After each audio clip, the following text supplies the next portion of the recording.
Bayangkan suatu masa, ribuan tahun silam, ketika hutan belantara menutupi sebagian besar Nusantara. Belum ada kota, belum ada jalan, belum ada teknologi. Hanya alam liar.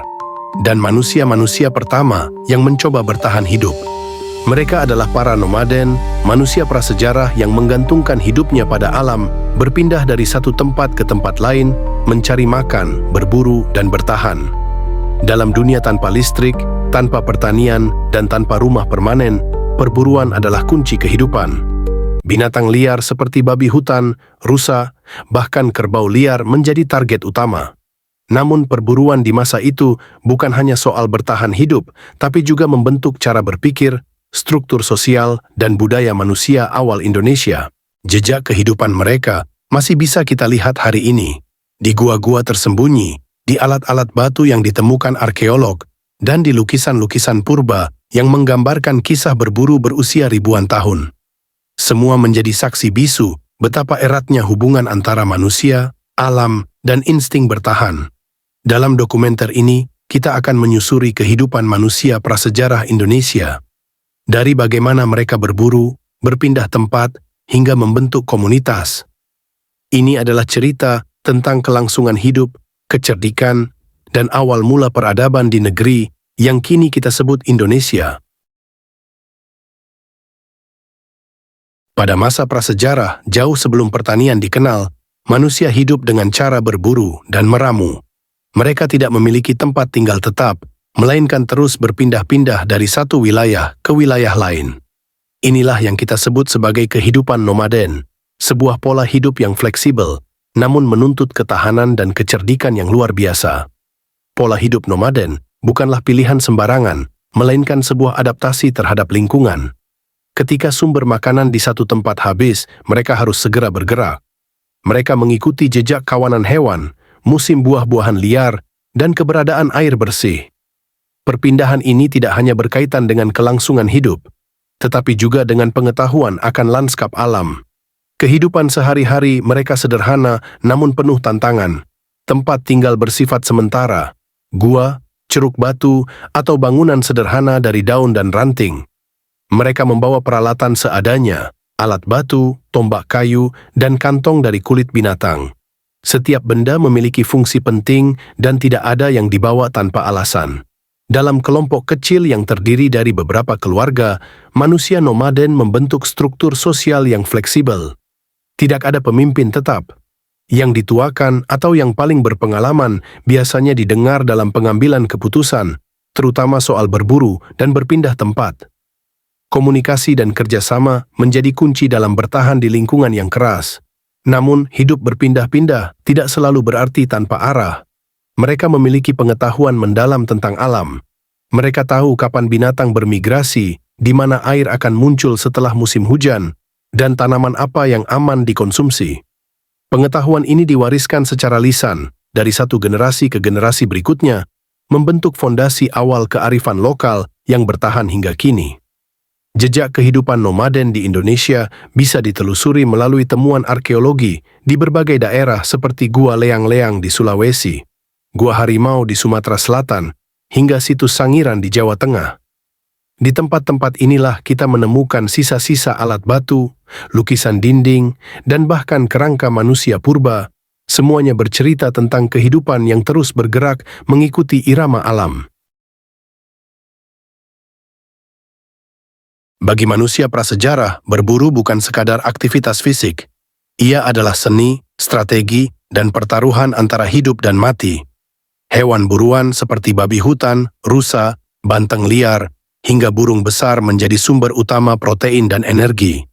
Namun untuk mendapatkannya, para pemburu harus menyatu dengan alam, mengamati, menunggu, dan menyerang pada waktu yang tepat. Teknik berburu terus berkembang seiring pengalaman. Awalnya, manusia hanya mengandalkan tombak sederhana dari kayu yang diasah tajam. Namun seiring waktu, mereka mulai menggabungkan batu tajam di ujungnya untuk menciptakan senjata yang lebih mematikan. Bahkan ada yang menggunakan jebakan lubang, perangkap tali, atau metode penggiringan hewan ke jurang. Berburu dilakukan secara berkelompok. Setiap orang memiliki peran. Ada yang mengintai, ada yang menggiring, dan ada yang menyerang. Pembagian tugas ini tidak hanya meningkatkan peluang sukses, tetapi juga membentuk rasa kebersamaan yang kuat di antara anggota kelompok. Dari sinilah cikal bakal kerja sama sosial dan organisasi mulai tumbuh. Menariknya, kegiatan berburu juga melibatkan ritual dan kepercayaan. Beberapa lukisan dinding gua menggambarkan figur manusia berburu hewan besar dengan gerakan dramatik, seringkali disertai simbol-simbol aneh. Ini diyakini bukan hanya dokumentasi, tetapi juga semacam doa atau harapan agar perburuan berikutnya sukses. Spiritualitas mulai terikat dengan alam dan aktivitas sehari-hari. Tubuh hewan yang berhasil diburu dimanfaatkan sepenuhnya. Dagingnya untuk dimakan, kulitnya untuk pakaian dan pelindung, tulangnya bisa dijadikan alat, dan bahkan tanduknya digunakan sebagai simbol kekuatan. Tidak ada yang dibuang sia-sia. Prinsip ini menunjukkan kedekatan emosional antara manusia purba dengan alam yang mereka huni. Dari berbagai temuan arkeologis di Indonesia, seperti alat-alat batu yang ditemukan di situs Gua Pawon, Jawa Barat, dan Wajak, Jawa Timur, kita mengetahui bahwa perburuan adalah pusat kehidupan. Bahkan beberapa alat menunjukkan tingkat keahlian tinggi dalam pembuatan ujung tombak dan pisau batu, menandakan betapa seriusnya manusia prasejarah dalam menghadapi alam. Hidup di alam liar menuntut manusia prasejarah untuk menjadi pengamat yang jeli. Mereka belajar mengenali suara burung sebagai tanda bahaya, memperhatikan arah angin sebelum berburu, dan memahami siklus musim untuk menentukan kapan waktu yang tepat berpindah tempat. Semua ini bukan hasil pendidikan formal, melainkan pengalaman turun-temurun yang menjadi semacam ilmu alam. Indonesia di masa lampau sangat berbeda dari sekarang. Perubahan iklim global, letusan gunung api, dan pergeseran garis pantai secara berkala membentuk lanskap yang selalu berubah. Manusia prasejarah harus cepat beradaptasi. Mereka yang lambat memahami perubahan lingkungan seringkali gagal bertahan hidup. Maka kemampuan membaca alam menjadi lebih penting daripada kekuatan fisik. Misalnya, saat musim kemarau panjang datang, sumber air mulai mengering. Manusia purba akan berpindah menuju dataran rendah atau wilayah dekat sungai. Sebaliknya, saat musim hujan tiba dan hutan lebat tumbuh subur, mereka kembali ke dataran tinggi untuk menghindari banjir dan penyakit. Pergerakan ini membentuk pola migrasi yang konsisten dan teratur. Adaptasi juga tampak dalam pilihan alat dan bahan. Di wilayah yang didominasi batuan keras, manusia menciptakan alat dari obsidian atau kuarsa. Di daerah pesisir, mereka mulai memanfaatkan kerang, tulang ikan, bahkan cangkang untuk membuat alat pemotong. Fleksibilitas ini menunjukkan kecerdasan luar biasa dalam menghadapi keterbatasan.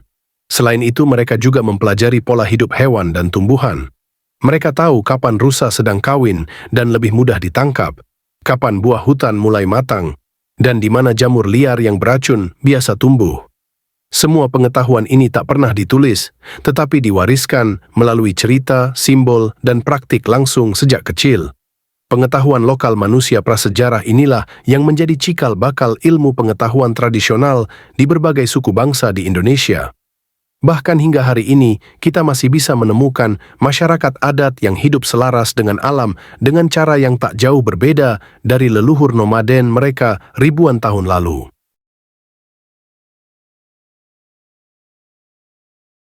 Waktu boleh berlalu, tetapi jejak manusia prasejarah tak sepenuhnya hilang. Di berbagai penjuru Indonesia, arkeolog terus menemukan bukti kehidupan purba yang tersembunyi di balik tanah, gua, dan bebatuan. Setiap temuan adalah potongan puzzle masa lalu, menghubungkan kita dengan nenek moyang yang hidup ribuan hingga puluhan ribu tahun silam. Salah satu situs terpenting adalah situs Sangiran di Jawa Tengah, yang telah menjadi pusat penelitian manusia purba kelas dunia. Disinilah ditemukan fosil Homo erectus, spesies manusia purba yang diperkirakan hidup antara 1,5 juta hingga 200.000 tahun lalu. Selain fosil tulang, juga ditemukan alat batu sederhana yang digunakan untuk memotong, menguliti, dan berburu. Sementara itu, di Gua Leang-Leang, Sulawesi Selatan, terdapat lukisan dinding berusia sekitar 40.000 tahun. Lukisan ini menggambarkan hewan-hewan seperti babi rusa dan figur manusia berburu dengan tombak. Ini bukan sekadar karya seni, melainkan bentuk komunikasi visual dan spiritual manusia prasejarah. sebuah narasi yang melampaui waktu. Di Gua Harimau, Sumatera Selatan, ditemukan kerangka manusia purba lengkap bersama alat-alat batu dan perhiasan dari cangkang. Penemuan ini menunjukkan bahwa manusia prasejarah mulai mengenal simbolisme dan estetika. Tak hanya hidup untuk bertahan, mereka mulai membangun identitas dan budaya. Temuan lainnya tersebar dari ujung barat hingga timur Indonesia, di Nusa Tenggara, Kalimantan, hingga Papua. Banyak dari alat-alat batu yang ditemukan menunjukkan inovasi lokal. Masing-masing wilayah memiliki ciri khas sendiri, membuktikan bahwa manusia prasejarah di Indonesia tidak statis, melainkan dinamis dan kreatif dalam merespons lingkungannya. Semua peninggalan ini bukan hanya benda mati, tapi bukti nyata dari kehidupan yang pernah ada. Melalui fosil, artefak, dan lukisan gua, kita bisa berbicara dengan masa lalu, mendengar suara nenek moyang kita, dan memahami dari mana kita berasal. Inilah kekuatan arkeologi, menjembatani masa kini dan masa lalu lewat jejak-jejak yang tertinggal. Pada titik tertentu dalam sejarah, manusia mulai berhenti berpindah-pindah. Perubahan ini tidak terjadi dalam semalam, melainkan perlahan, seiring meningkatnya pengetahuan, keterampilan, dan hubungan mereka dengan alam. Salah satu pemicu utama adalah ditemukannya cara bercocok tanam dan mengelola sumber makanan secara lebih stabil.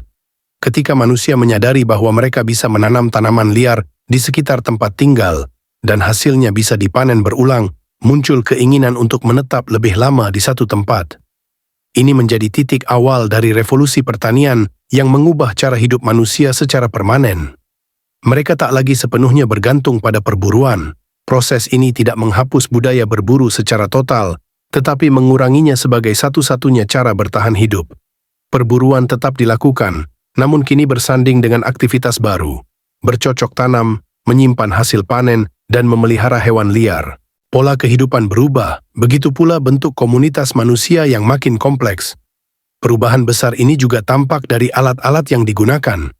Jika sebelumnya manusia membuat alat untuk berburu dan memotong daging, kini mereka mulai menciptakan peralatan untuk mengolah tanah, menyimpan hasil panen, dan membangun tempat tinggal permanen. Perubahan dalam alat mencerminkan perubahan cara hidup. Komunitas pun mulai berkembang dari kelompok kecil nomaden menjadi permukiman awal.